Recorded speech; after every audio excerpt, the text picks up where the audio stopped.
Bine ați venit, dragilor din Zodia Rac, oriunde v-ați afla. Ia stați așa un pic.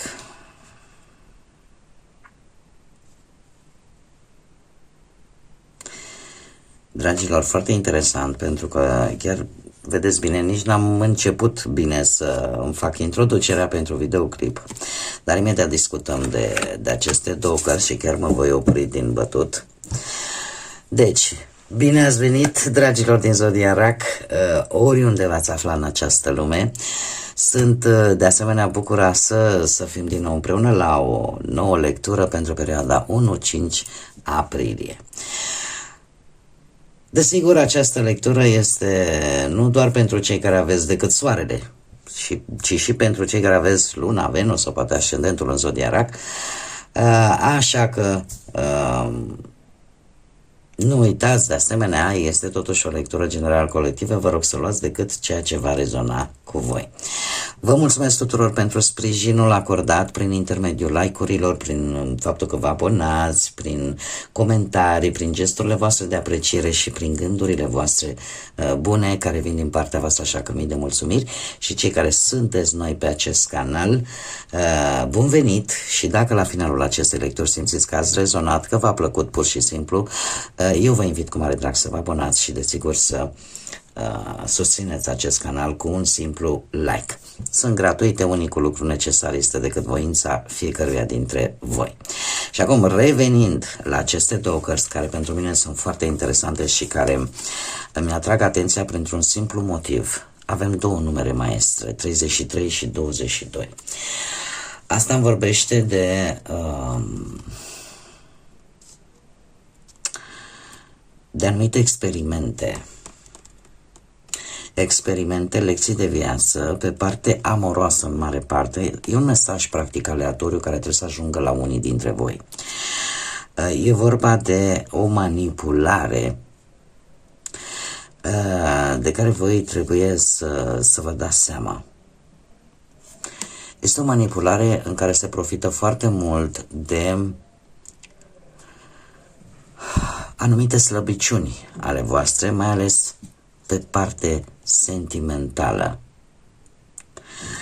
Sunt schimbări care forțează anumite lucruri și eu aș spune că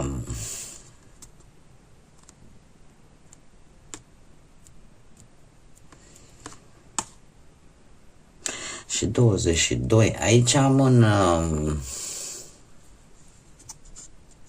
este cineva pe care voi ori, cum să spun eu,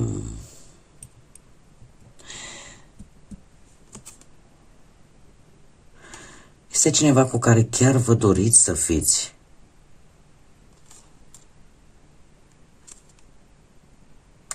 Dar s-ar putea această energie să profite din plin de acest lucru. Este ca un avertisment că lucrurile totuși nu sunt așa cum par a fi. Și trebuia să transmit acest mesaj pentru că ați văzut, a ieșit doar ce am apucat să fac introducerea. Este totuși cineva pe care voi poate îl iubiți, o iubiți sau aveți chiar o intimitate cu această persoană, dar să știți că cineva acolo manipulează niște lucruri. Sunteți pe post de experiment, ca să spun așa. Pentru că forțează anumite schimbări din viața voastră prin manipulare, folosindu-vă de sensibilitatea voastră. Bun. Haideți să revenim la zodie în general, să vedem care este energia voastră în perioada 1-5 aprilie.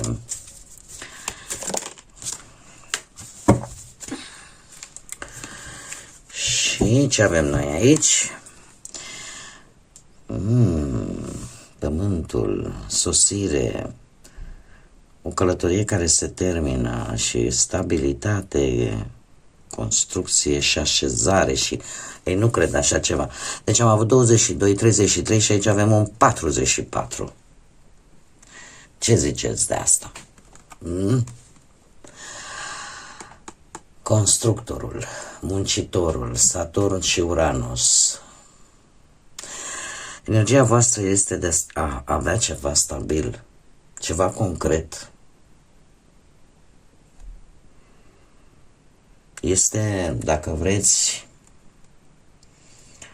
sunteți la sfârșitul unei călătorii în care stabilitatea este importantă. Nu știu, că vreți să vă reîntoarceți acasă sau în locul unde voi îl numiți acasă, indiferent care este acela. Locul ăla care pentru voi înseamnă cămin. Apare necesitatea să vă conectați cu ai voștri, sau poate să vă găsiți propriul vostru loc. Că sunteți în căutare poate de un teren, de o casă, ceva stabil pentru voi. Cam asta este energia din primele zile din această lună aprilie. Să vă clădiți un cămin, să vă întoarceți la acel loc pe care îl numiți casă sau cămin. Haideți să vedem și ce ne spune tarotul.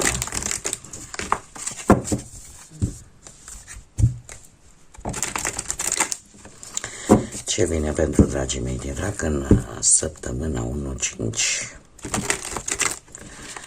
aprilie?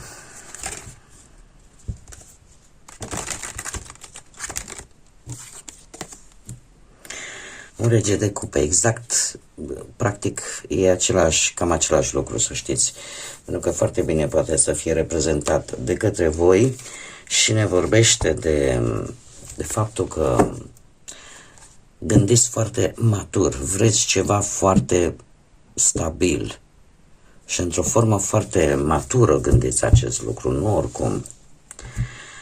Hai să vedem.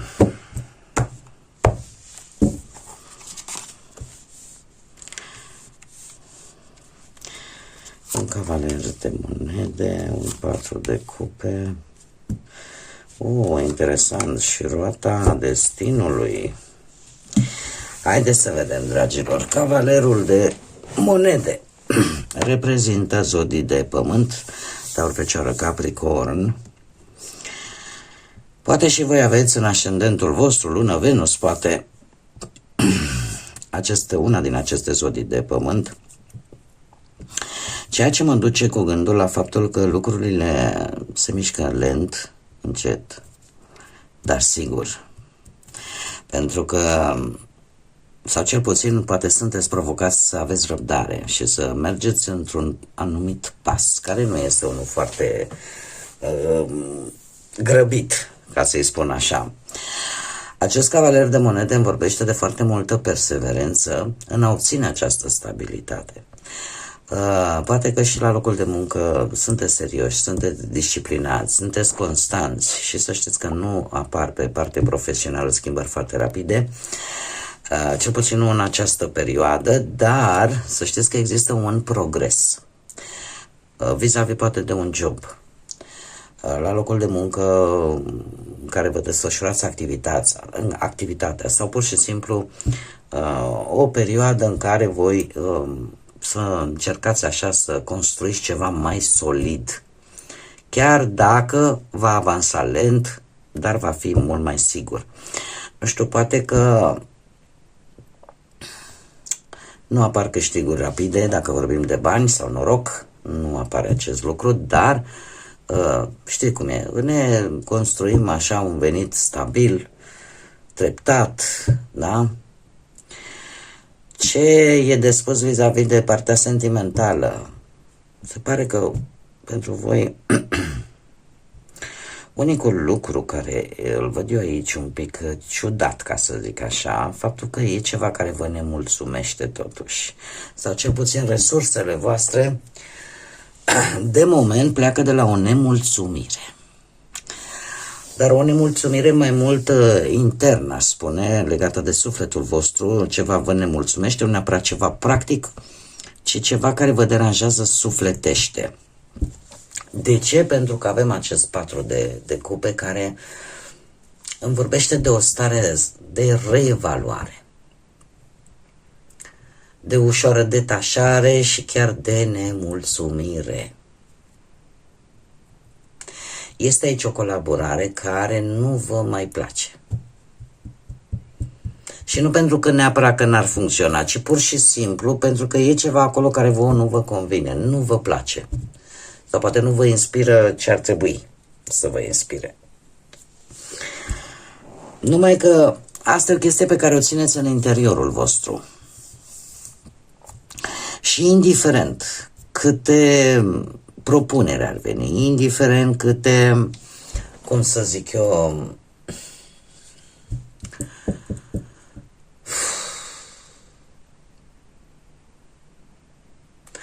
simțiți așa cumva că parcă ceva nu e suficient, nu e satisfăcător, că ceva stagnează, că parcă, bun, că depui efort, că se mișcă. Și eu cred că din cauza aceasta, din cauza faptului că lucrurile se mișcă destul de încet, e ca și cum ai zice, e prea mult timp, dar cât trebuie să aștept ca să obțin cu tare lucru stabil, cu tare relație stabilă, să rezolv, dar cât trebuie să mai aștept? Pare o ușoară nerăbdare. Și asta vă face, așa cum am mai spus, să, cum să zic eu, să fiți nemulțumiți, să reevaluați, să vă detașați, posibil chiar și în iubire, da, în relațiile voastre, să simțiți așa un soi de nemulțumire sau lipsă de entuziasm, mai degrabă, ea spune, din cauza faptului că există o lipsă a noutății sau poate o comunicare mai slabă în această perioadă. Asta nu înseamnă că nu se poate rezolva și să știți că ceva se va întâmpla. Pentru că avem roata norocului. Chiar și cei singuri, aș putea să spun, cu acest 4 de cupe, că simțiți lipsă de interes, pur și simplu. Parcă vi se pare că și dacă vă întâlniți cu cineva e boring, e plictisitor, că nu există o lipsă de atracție, că sunteți destul de, să zicem așa, există acea nemulțumire care, să știți că se vede, vă afectează, chiar dacă voi nu vă dați seama, dar vă afectează chiar foarte mult. Totuși avem roata destinului care vine în această perioadă și care, ce să vezi, schimbă roata, nu? Și atunci pot să vină schimbări legate de muncă, restructurări. Pot veni, acum vin clar schimbări indiferent pe ce aspect al vieții, vin schimbări importante și trebuie să întorc cartea și să vedem ce vă aduc aceste schimbări. Pentru voi, dragilor, aceste schimbări, surpriza acestei perioade este un 2 de spade. Vă aduc oportunități în care voi, chiar dacă nu o să vreți și chiar dacă nu o să vă convină foarte tare, va trebui să alegeți. Pur și simplu. Dacă vorbim, nu știu, de planul ăsta profesional, indică o situație în care trebuie luată o decizie. Da? Dacă lucrurile sunt amânate, sunt evitate, atunci lucrurile astea chiar poate să vă stagneze. Pentru că există tentația la un moment dat, când se întâmplă așa o schimbare de genul ăsta bruscă, nu știu, poate să vă vină 2 oferte profesionale, poate să vină, Doamne, ce fac, evit cu un conflict la serviciu, am în o discuție importantă, poate încerc să păstrez un echilibru temporar și lasă că se rezolvă problemele de la sine. Nu merge chiar așa. Deci nu merge chiar așa. Trebuie oarecum să spun eu, să vă asumați într-un fel sau altul și să nu preferați să vă faceți că nu o vedeți. De ce? Pentru că pentru mulți dintre voi poate că refuzați pur și simplu să vă confruntați cu o anumită realitate. Acum trebuie să vă spun că această carte nu spune neapărat că decizia nu va fi luată, spune doar că unii dintre voi probabil că or să prefere să închidă ochii pur și simplu pentru a menține o anumită stare de liniște, dar să știți că starea asta de liniște este temporară. nu va dura la nesfârșit și tot în acea situație o să fiți puși, indiferent că vorbim de parte profesională, de parte materială sau chiar sentimentală, aș spune. Uite, mai ales la cei care sunteți într-un cuplu, această carte mie mi-arată că există o tăcere. Există o tăcere tensionată, pentru că se simte oarecum tensiunea în aer. Și este vis-a-vis de un subiect important care nu a fost discutat. De ce? Pentru că fiecare a evitat această discuție. Pentru că vi s-a părut o conversație destul de dificilă și atunci s-a creat o distanță emoțională. E adevărat temporară, dar știi cum e?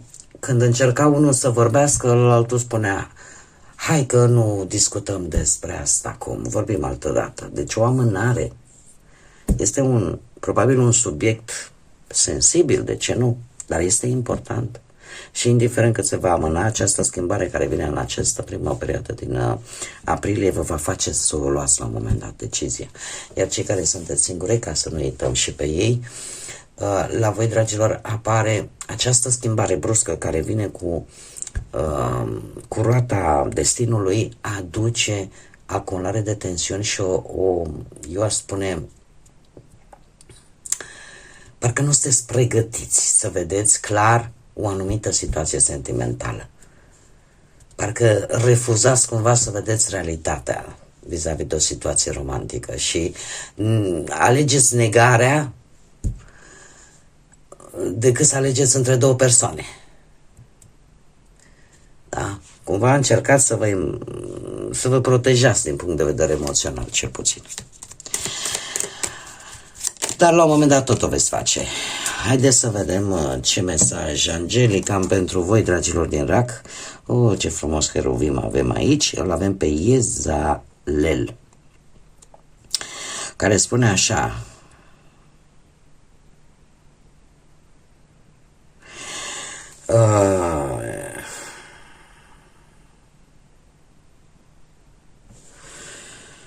este timpul să-i dai drumul și tu să mergi mai departe. Este cineva pe care tu poate ai avut, nu știu, ori ai avut de-a face, ori tind să cred că este cineva cu care ori voi ați avut vreun conflict, ori v-ați certat foarte tare. Totuși, mesajul angelic spune: e timpul să-i dai drumul la această situație, iar tu să mergi înainte. Pur și simplu. Este un mesaj clar, concis și la subiect, dacă mă întrebați pe mine. Va rămâne voi să-l adaptați. Bun, dragii mei, cam acestea au fost mesajele pentru voi. Eu sper din suflet că v-a ajutat. Vă mulțumesc că ați fost alături de mine și până data viitoare, când ne vom reîntâlni cu siguranță la o nouă lectură, nu uitați, suflete frumoase, să zburați înalt și lăsați ca pacea, credința, lumina, iubirea să vă însoțească la fiecare pas.